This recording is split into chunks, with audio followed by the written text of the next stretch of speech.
Les images de la garde nationale déployée dans la capitale fédérale resteront probablement dans l'histoire, au moins dans l'histoire de la ville de Washington. Il faut dire que ces images donnent le sentiment que la ville est tombée sous le coup de la loi martiale, ce qui n'est absolument pas le cas, il faut le rappeler, malgré les apparences.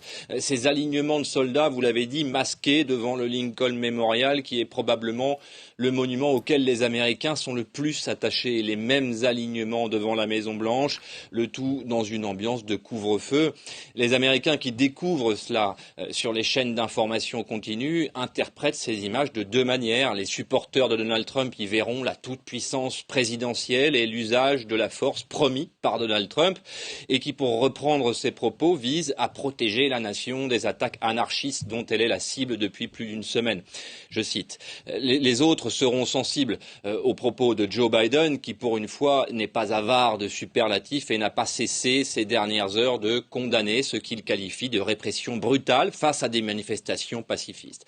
Mais je dirais que la seule chose dont on soit à peu près sûr, au moment où je vous parle en tout cas, dans la nuit de Washington, c'est que le mouvement de contestation est devenu national, bel et bien national, et qu'il ne fléchit pas.